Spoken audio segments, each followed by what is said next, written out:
So, you open Google Chrome on your phone, you're rushing to buy tickets to a concert that all your friends are going to. Picture yourself now, crowd surfing to the front, being invited onto the stage, backstage the world tour, and before you know it, you're dancing in Tokyo. Wait, what? 3 tickets left? It's a good thing your saved payment details autofill quickly and securely. There's no place like Chrome. Download Google Chrome on your phone. If you're a runner and always looking for an edge, Puma Nitro technology is the innovation you've been looking for. Shoes with NitroTech feature nitrogen-infused foam technology that delivers superior responsiveness, comfort, and durability in an extremely lightweight package. The Soft Step Deviate Nitro 2 has you covered from everyday runs to big races, while the lightweight Velocity Nitro 2 brings you ultimate responsiveness, cushioning, and durability. Visit puma.com/running to find the shoe that best fits your running needs. This is Optimal Health Daily, episode 2150. 10, 3, 2, 1, 0. 5 numbers to remember for lulling yourself into a deep restorative slumber without fancy biohacks or supplements. Part 2 by Hylke Reitsma with bengreenfieldfitness.com. And I'm Dr. Neil, your host and narrator. Welcome back to Optimal Health Daily, where I simply read to you from the best health and fitness blogs for free, always with permission from the sites and always with a bit of my commentary at the end. Now remember, today's post is part 2 from yesterday. So if you're new here or skipping around, I'd recommend listening to yesterday's episode first. That was episode 2149. But if you're all caught up, let's hear part 2 and continue optimizing your life. 10, 3, 2, 1, 0. 5 numbers to remember for lulling yourself into a deep restorative slumber without fancy biohacks or supplements. Part 2 by Hylke Reitsma with bengreenfieldfitness.com. 2. The hours prior to sleep in which you will not work. While caffeine and food consumption and how they relate to sleep can be objectively studied, work is a bit more nuanced and harder to measure. Especially with smartphone technology being a fingertip away, it's not uncommon for many people to scroll through their emails late at night to inevitably find something on fire at the office needing their immediate attention. Before diving into the problems and solutions for pre-bed work-related tasks, it's important to highlight some other common problems pertaining to sleep and your job. First, fighting against your circadian clock is never a good idea. Night shift workers, for example, can suffer from attention deficits, fatigue, and sleep disorders more frequently. Additionally, working long hours or having multiple jobs can also jeopardize sleep, which is alarming considering the fact that over 10% of Americans work more than one job per week. Whatever your work situation may be, the following tips are beneficial for just about anyone, and you can do them straight away to minimize the harmful effects work can have on your sleep. Turn off notifications on your phone. Put your phone into airplane mode late at night. Separate work and personal email as much as possible. Set a time to step away from your work every day. The main factor related to wakefulness after work seems to be psychological stimulation. Sleep problems arise mostly from dysfunctional cognitions, automatic arousal, and consequential distress. Therefore, mind-body interventions such as meditation, mindfulness, Tai Chi, and yoga have been shown through objective parameters such as polysomnography or sleep studies to be effective in mitigating worry and rumination. In other words, the bedroom should be a place of safety. 1. The hours prior to sleep in which you will not be exposed to screens. Even though the prevalence of screens everywhere is somewhat of a recent phenomenon, arriving notably later than food and work, there's no shortage of evidence supporting the benefits of limiting your screen time, and avoiding screens before bed, in my opinion, is the most important component of the 10-3-2-1-0 sleep rule. More active types of screen time, such as that on a computer or mobile phone, have a heightened negative effect when compared to more passive engagement, such as watching a rom-com. The various mechanisms related to screen time that affect sleep can be subdivided into 3 different categories. Active psychological stimulation, like violent video games, can cause increases in heart rate. Most streaming services are set up in such a way to keep you hooked and engage in binge watching. Screens emit light, which can affect your biology. Melatonin levels are suppressed, and your circadian rhythms can be completely delayed, totally disrupting your sleep architecture. You can learn about all of this in Ben's article, Sunlight Makes You Skinny and Blue Light Makes You Fat, 11 Ways to Biohack Light to Optimize Your Body and Brain. The good news is that there is concrete evidence that the emission of short wavelengths can be filtered out by means of blue light blocking glasses. Blue light radiation is a physiological stress factor that is frequently underestimated. Mitochondria are abundant in the retina, and blue light is easily absorbed due to its short wavelength and strong penetration capacity. The delicate balance of the mitochondria of oxidant and antioxidant systems is easily disturbed. This makes the retina highly prone to oxidative stress emitted through blue light exposure. The inner segment of the eye has a very high oxygen concentration, which can cause oxidative stress and reactive oxygen species in the outer areas of the retina. This can lead to photoreceptor damage or even photoreceptor death. 0. The number of times you hit the snooze button.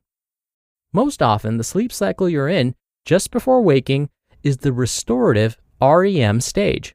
When you hit the mighty tempting snooze button, you return to sleep, but you've now downgraded your sleep to a lighter, less beneficial stage.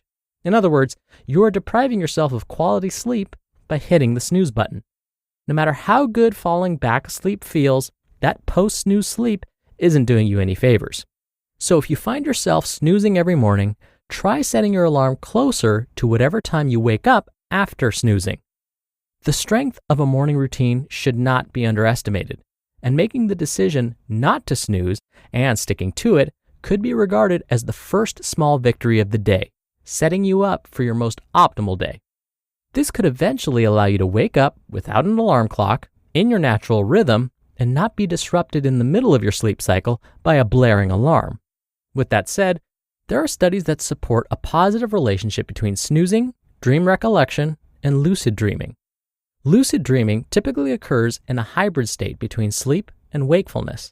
The frontal cortex is highly activated during REM sleep, and this cortical activation is associated with clear visual images and longer word length in dreams. Summary. While there is logic to be found in each of the 10, 3, 2, 1, 0 sleep rule steps, based on the research, it should serve more as a guideline rather than a strict framework. So here are a few key takeaways. Caffeine will affect most people if consumed less than 6 hours prior to sleep, or even 12 hours prior to sleep. On top of being mindful of caffeine timing, full-day abstinence once every 14 days is something that should be considered for most people. Ben Greenfield advocates for a 7 up to 12-day break once every 1 to 2 months. Caffeine susceptibility is highly variable per individual and age group. Limiting food intake close to bedtime can assist in fat oxidation and increased slow-wave sleep. More research is required to determine the optimal cutoff time. Psychologically stimulating work, which is nearly all work, should be stopped 2 hours before sleep. To offset any ruminations late at night, mindfulness meditation can be considered. Screen-emitting lights have been shown to negatively affect sleep. The data that support this notion are overwhelming. So if you take one thing from the 10-3-2-1-0 sleep rule, cutting down pre-bed screen time would be my suggestion. Finally, be deliberate with how you wake up. If you are looking to be productive, skip the snooze button. If you want to explore your dreams, be flexible and allow yourself a drowsy wake up. You just listened to part 2 of the post titled 10-3-2-1-0. 5 numbers to remember for lulling yourself into a deep, restorative slumber without fancy biohacks or supplements, by Hylke Reitsma with bengreenfieldfitness.com. Have something to celebrate? Think Whole Foods Market. From weddings to baby showers, graduations to birthdays, Whole Foods Market has what you need to make your event more delicious. Like animal welfare certified meat, a huge selection of adult beverages, frozen desserts, salty snacks, and more. Make the guest of honor feel special with beautiful Source for Good flowers. Or perhaps that berry chantilly cake everyone's raving about. Start the celebration at Whole Foods Market. They cater too. This episode is brought to you by Liquid IV. Whether you're working out, side on your tan, or running errands at the perfect pace, Liquid IV powder keeps you going with 2 times faster hydration than water alone.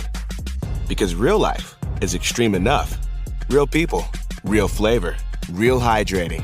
Buy a stick in store or at liquidiv.com with the code podcast for 20% off your order. Dr. Neil here for my commentary. When I teach my stress management class, I make sure I spend some time discussing sleep quality with my students. This is because poor sleep quality and feelings of stress are very closely linked. When we don't get a good night's sleep, it can make us feel less functional the next day, which may affect our performance at work or school, and it may affect how we respond to family and friends, like our patience levels, which may mean we start feeling more stress, which then may affect our sleep quality again the following night, and the cycle continues. So, I share with them some simple, science-backed strategies to help them get a better night's sleep. You want to know what that list includes? Well, if you listen to both parts 1 and 2 of Hylke's posts, then you've basically heard the same advice I give to my students. Turn off screens at least 2 hours before bed. Don't hit the snooze button. Spend time practicing mindfulness or stress management techniques, and so on. Except I never included this genius in Hylke's post, which he also credits to Craig Ballantyne, where we can easily remember these ways to improve your sleep. 10, 3, 2, 1, 0. So simple, I just wish I had thought of that. But something that I struggled with until recently was checking my phone notifications before I went to bed. I wanted to be sure I didn't miss an emergency email from a colleague or from one of my students. But instead of seeing these types of emails, I would encounter less urgent emails, ones that I just couldn't help but open. And since I opened that one, I may as well clear my inbox and read the other new emails I'd received in the last hour.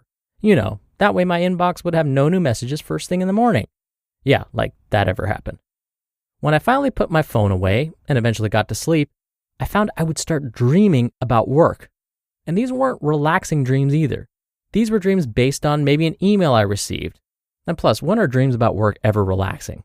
So, checking my email soon before bed was negatively affecting my quality of sleep. After this realization, I turned off email notifications on my phone. And I've realized I've started sleeping better again. No more work-related dreams. And like I talk about on this show all the time, one small change can make all the difference. So, which one are you going to try? All right, that'll do it from me for today. Thank you so much for being here. Thank you for listening every day. And I'll be back in a moment with our usual Sunday bonus episode. So, I'll see you in just a second where your optimal life awaits.